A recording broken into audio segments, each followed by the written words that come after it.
जी शुक्र जो सजदो आहे ऐं इन जी वजह इहा ई आहे त जेके हिननि जा विटनेसिस आयल हुआ।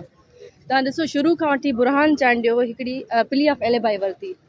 हू हुन जो स्टेटमेंट इहा हुई त मां ऑन स्पॉट न हुयमि ऐं मां जलसे में मौजूदु हुयमि। अॼु जेके हुन पंहिंजा गवाह आंदा, जेके सॼो प्लैनिंग तहत हिकिड़ी गवाही ॾियण जे लाइ आया, उन्हनि अची करे अॼु इहा स्टेटमेंट ई उॾाए छॾी ऐं इहो पाण एडमिट कयनि अदालत में त को जलसो ई न थियो आहे। हाणे हू तव्हां ॾिसो त न को सिक्योरिटी प्लान, हिकिड़ो चेयरमैन आहे बिलावल ज़रदारी ऐं CM सिंध, उन्हनि जो हिकिड़ो प्रोग्राम ॿुधायो थो वञे, उन जे लाइ न को बि डॉक्यूमेंटल एविडेंस हिननि न ॾिनो कोर्ट खे। ऐं उन खां अलावा हिते अची करे जेको असांजे वकील साहिब उन्हनि खां सवाल कया, उन्हनि में हिननि कंहिं बि सवाल जो प्रॉपर जवाबु न ॾेई सघिया, का बि गवाही न ॾेई सघिया।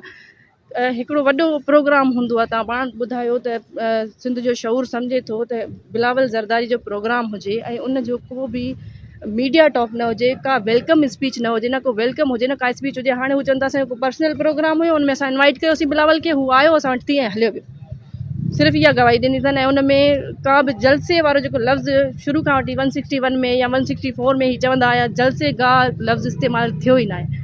सो अलाह जो शुक्र आहे त हिननि जी गवाही उॾी चुकी आहे ऐं कूड़ियूं गवाहियूं जेके आहिनि उहे कूड़ियूं साबित थी चुकियूं। इंशाल्लाह बीठा आहियूं, बीठा रहंदासीं। नेक्स्ट तारीख़ जेका आहे असांखे 25 तारीख़ मिली आहे, ईंदासीं केस परसूं कंदासीं। हाणे जेको डिपेंड करे थो ऑनरेबल कोर्ट ते डिपेंड करे थो।